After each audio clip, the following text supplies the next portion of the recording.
നമുക്ക് അടുത്ത യാത്രയിലേക്ക് പോവാം. എങ്ങോട്ട് തിരിഞ്ഞാലും നല്ല കാഴ്ചകളുള്ള മറ്റൊരു നഗരത്തിലേക്കാണ്. അപ്പോൾ ഗ്രാമത്തിൽ നമ്മൾ നേരെ നഗരത്തേക്ക് പോകുന്നത് ഒരു ചില്ലറ നഗരമല്ല, നമ്മൾ കേരളം വിട്ടുപിടിക്കണം. മുംബൈ ആണ്. മുംബൈ പൗരാണിക നിർമ്മിതികളും പുതിയ കാലത്തെ എഞ്ചിനീയറിംഗ് വിസ്മയങ്ങളും എല്ലാം മുംബൈയിലുണ്ട് അല്ലേ. മുംബൈ എന്ന് പറയുമ്പോൾ മനസ്സിലേക്ക് വരുന്നത് വലിയ കെട്ടിടങ്ങളൊക്കെയാണ്. അപ്പോൾ നമുക്ക് ആ കാഴ്ചകളൊന്ന് കാണാം. നഗരത്തിലൂടെയുള്ളൊരു യാത്ര നടത്തുകയാണ് ശ്രീനാഥ് ചന്ദ്രൻ. അപ്പോൾ ശ്രീനാഥിൻ്റെ കൂടെ പോകാം, ആ കാഴ്ചകൾ കാണാം. മുംബൈയിലേക്ക്.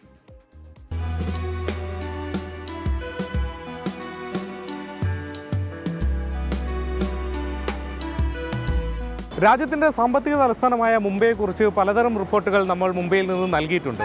പക്ഷേ മുംബൈ നഗരത്തെ ഒന്ന് അടുത്ത് കാണിക്കാൻ ഇതുവരെ കഴിഞ്ഞിട്ടില്ല. എങ്ങോട്ട് തിരിഞ്ഞാലും പലതരം കാഴ്ചകളുള്ള ഈ നഗരത്തിലൂടെ ഒരു യാത്രയാണ് ഇന്നത്തെ റൈഡിംഗ് റിപ്പോർട്ടറിൽ.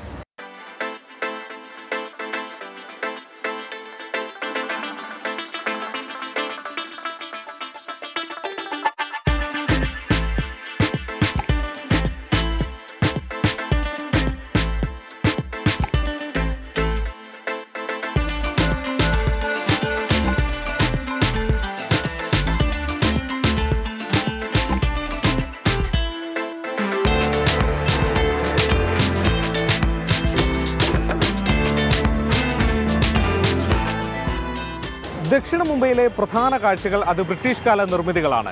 ഗോതിക് ആർക്കിടെക്ചറിൻ്റെ ഒരു ക്ലാസിക് ഉദാഹരണത്തിന് മുന്നിലാണ് ഞാനിപ്പോൾ ഉള്ളത്. മുംബൈയിലെ ഛത്രപതി ശിവജി മഹാരാജാസ് ടെർമിനസ്, പഴയ വിക്ടോറിയ ടെർമിനസ്. ഇതൊരു റെയിൽവേ സ്റ്റേഷനാണ്. പക്ഷേ ഇത്ര മനോഹരമായി ബ്രിട്ടീഷുകാർ അതിനെ നിർമ്മിച്ചു എന്നത് പൊതു ഇടങ്ങളോട് അവർക്കുള്ള ഒരു സമീപനം, കലാപരമായ സമീപനം എത്രത്തോളം ഉണ്ട് എന്ന് സൂചിപ്പിക്കുന്നുണ്ട്. യുനെസ്കോയുടെ പൈതൃക പട്ടികയിൽ ഇടം പിടിച്ചിട്ടുള്ള ഒരു സൈറ്റാണ് ഈ റെയിൽവേ സ്റ്റേഷൻ.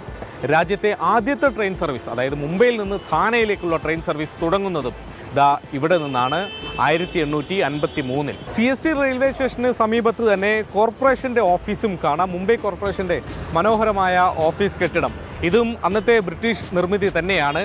രാജ്യത്തെ ഏറ്റവും സമ്പന്നമായ കോർപ്പറേഷൻ കെട്ടിടവും കോർപ്പറേഷനും യഥാർത്ഥത്തിൽ ഇത് തന്നെയാണ്.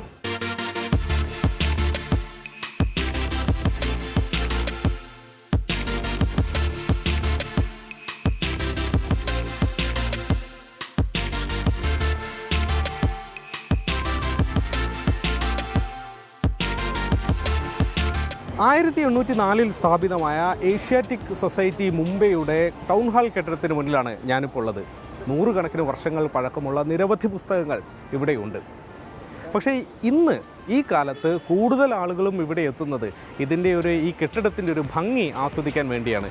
ഞാനിപ്പോൾ രാവിലെ ഇവിടെ എത്തുമ്പോൾ നിരവധി കപ്പിൾസാണ് ഈ ഫോട്ടോഗ്രാഫിക്ക് വേണ്ടി, സേവ് ദ ഡേറ്റ് ഫോട്ടോഗ്രാഫിക്കും മറ്റുമായൊക്കെ ഇവിടെ ഇങ്ങനെ എത്തുന്നത്. മലയാളത്തിലെ പല സിനിമകളിലും നിങ്ങൾക്ക് ഈ കെട്ടിടം കാണാൻ വേണ്ടി കഴിയും. ചന്ദ്രലേഖ അത്തരമൊരു സിനിമയാണ്.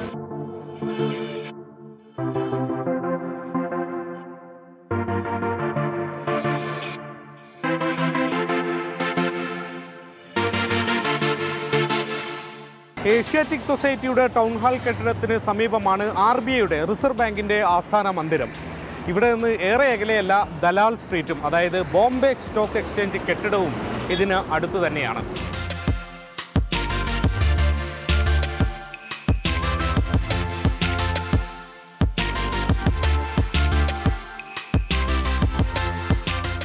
ടൗൺ ഹാൾ വരെ എത്തിയ സ്ഥിതിക്ക് തൊട്ടടുത്ത് തന്നെ കാണാൻ കഴിയുന്ന മറ്റൊരു പ്രധാനപ്പെട്ട കെട്ടിടമാണ് ബോംബെ സ്റ്റോക്ക് എക്സ്ചേഞ്ചിൻ്റേത്. ഹോർണിമൻ സർക്കിളിന് തൊട്ടടുത്ത് ദലാൽ സ്ട്രീറ്റിലാണ് BSEയുടെ ഈ കെട്ടിടം.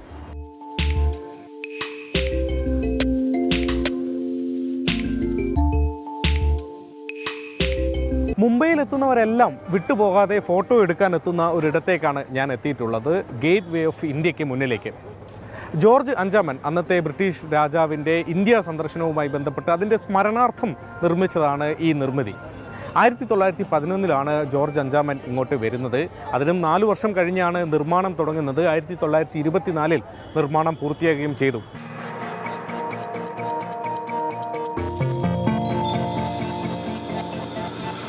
ഇനിയിപ്പോൾ ഇതിൻ്റെ ഒരു സ്ട്രക്ചറിലേക്ക് നമ്മൾ വന്നാൽ, ഒരു ഇന്തോ മുസ്ലിം ഇസ്ലാമിക് നിർമ്മിതി, ഒരു ആർക്കിടെക്ചർ അതിൽ നമുക്ക് കാണാൻ കഴിയും. ആകെത്തുക ഒരു ഹൈന്ദവ ക്ഷേത്രത്തോടൊക്കെ സാമ്യം തോന്നുമെങ്കിലും അതിൻ്റെ സൂക്ഷ്മതയിലേക്ക് വന്നാൽ, അതിൻ്റെ ഒരു ഡിസൈനിലേക്കൊക്കെ വന്നാൽ അതിൽ ഇസ്ലാമിക് ആർക്കിടെക്ചറിൻ്റെ ഒരു സ്വാധീനം നമുക്ക് കാണാൻ വേണ്ടി കഴിയും.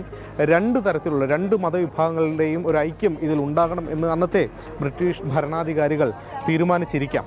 മുംബൈയിലെ പുതിയ കാലത്തെ കാഴ്ചകളിൽ ഒന്നിലേക്കാണ് നമ്മളിപ്പോൾ ഇങ്ങനെ പോകുന്നത്. മുംബൈയിലെ ബാന്ദ്ര വർലി സീലിംഗ് അഥവാ രാജീവ് ഗാന്ധി സീലിംഗ്. മാഹിം കടലിടുക്കിന് മുകളിലൂടെയുള്ള ഒരു കടൽപ്പാലമാണിത്. ഏതാണ്ട് 5 കിലോമീറ്ററോളം ദൂരത്തിലാണ് ഈ കടൽപ്പാലം ഉള്ളത്. ഒരു എഞ്ചിനീയറിംഗ് മാർവലാണ് ഈ കടൽപ്പാലം. ഈ കടൽപ്പാലം ഉണ്ടാക്കിയ സമയത്ത് യഥാർത്ഥത്തിൽ ഒരു വിസ്മയം തന്നെയായിരുന്നു ഇങ്ങനെ ഒരു നിർമ്മിതി. ഏതാണ്ട് 35 നില വലുപ്പമുണ്ട് ഈ ഓരോ പില്ലറുകൾക്കും. ഈ പില്ലറുകളിൽ നിന്ന് താഴേക്ക് തൂങ്ങിയിറങ്ങുന്ന കമ്പികളും ഒക്കെ ചേർന്ന് ഒരു വലിയൊരു എഞ്ചിനീയറിംഗ് വിസ്മയം തന്നെയാണ് ഇത്. വർലിയിൽ നിന്ന് ബാന്ദ്രയിലേക്കുള്ള ദൂരം അത് ഏതാനും മിനിറ്റുകളായി ഈ പാത കുറയ്ക്കുന്നുണ്ട്. നേരത്തെ മണിക്കൂറുകൾ ചെലവിടുന്ന സമയത്താണ് മിനിറ്റുകൾക്കകം യാത്ര പൂർത്തിയാക്കാൻ ഈ പാലം കൊണ്ട് കഴിയുന്നത്.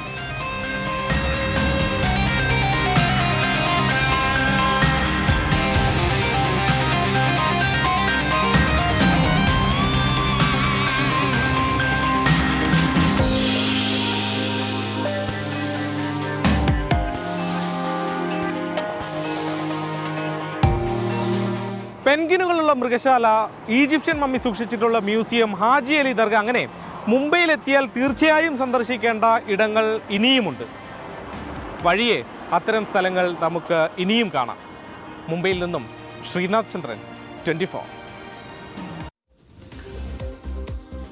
യെസ്, അപ്പം മുംബൈ നഗരത്തിലെ കാഴ്ചകൾ, അതിലെ പ്രധാനപ്പെട്ട കാഴ്ചകൾ, നമ്മുടെ മനസ്സിൽ ഉടക്കി നിൽക്കുന്ന ചില പ്രത്യേക സ്ഥലങ്ങളൊക്കെ നമ്മൾ കണ്ടു. സിനിമയിലൊക്കെ നമ്മൾ കണ്ടിരിക്കുന്ന ആ ഇടങ്ങളൊക്കെ പ്രേക്ഷകർക്ക് പെട്ടെന്ന് ഓർമ്മകളിലേക്ക് തിരിച്ചു പോകാൻ കാരണമായെന്ന് പ്രതീക്ഷിക്കുന്നു. നമ്മുടെ കമൻറ്റ് ബോക്സിൽ എല്ലാവരും ഒലിപ്പുറത്തിൻ്റെ ആ ഭംഗിയേറിയ കാഴ്ചകളെക്കുറിച്ച് പറയുന്നുണ്ട്. എല്ലാം അടിപൊളി സ്ഥലം എന്ന് എല്ലാവരും പറയുന്നു. അപ്പം കുറേ പേര് ഹാപ്പി ന്യൂ ഇയർ പറയുന്നുമുണ്ട്. ഒലിപ്പുറം കാഴ്ചകൾ സൂപ്പർ, ആൻമരിയുടെ അവതരണവും സൂപ്പർ ആയിട്ടുണ്ട് എന്ന് റീന സതീശൻ പറയുന്നുണ്ട്.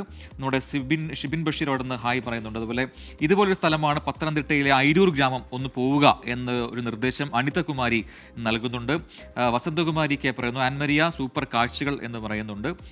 ആശ എറണാകുളത്താണ് ഈ ലൊക്കേഷൻ എന്ന് ആൻമരിയക്ക് പറഞ്ഞു കൊടുക്കുന്നുണ്ട്. നിഷ എന്നാണ് ആശയ്ക്ക് പറഞ്ഞു കൊടുക്കുന്നുണ്ട്. അങ്ങനെ കുറേ കമൻറ്റുകൾ വരുന്നു. അത് ചന്ദ്രലേഖയിൽ ഇപ്പോൾ ഈ മുംബൈയിലെ ദൃശ്യം കണ്ടപ്പോഴാണ്, അവിടുത്തെ ഒരു കാഴ്ചയെക്കുറിച്ച് ശ്രീനാഥ് പറഞ്ഞല്ലോ, അത് കണ്ടിട്ടാണെന്ന് തോന്നുന്നു. മുഹമ്മദ് അഷ്റഫ് പറഞ്ഞു ചന്ദ്രലേഖ എന്ന ചിത്രത്തിൽ ലാലേട്ടൻ ഈ സ്റ്റെപ്പിൽ ഇരിക്കുമ്പോഴാണ് മാർവാടികളുടെ ഗൂണ്ടകൾ വന്ന് ബൈക്ക് എടുത്തുകൊണ്ട് പോകുന്നതെന്നും ഓർമ്മിപ്പിക്കുന്നുണ്ട്. അങ്ങനെ പെട്ടെന്ന് നമ്മുടെ ഓർമ്മകളെ ഇങ്ങനെ അയവിറക്കാൻ സാധിച്ചു ആ ദൃശ്യങ്ങൾക്ക് എന്ന കാര്യം പ്രേക്ഷകർ കൂടി ഇടുന്നുണ്ട്. ഷിബിൻ ബഷീർ എന്താ പറഞ്ഞത്? പ്രജിൻ ചേട്ടൻ since it's new year Prajin bro should sing a song എന്നൊക്കെ പറയുന്നുണ്ട്. അപ്പോൾ എന്താണ്, മുംബൈയിൽ ഇത്രയും ചരിത്ര കാഴ്ചകൾ ഒളിഞ്ഞിരിപ്പുണ്ടല്ലേ എന്ന് റീന സതീശൻ വീണ്ടും ചോദ്യങ്ങൾ ചോദിക്കുന്നുണ്ട്. അങ്ങനെ കുറേ കമൻറ്റുകൾ ഇങ്ങനെ വരുന്നുണ്ട്.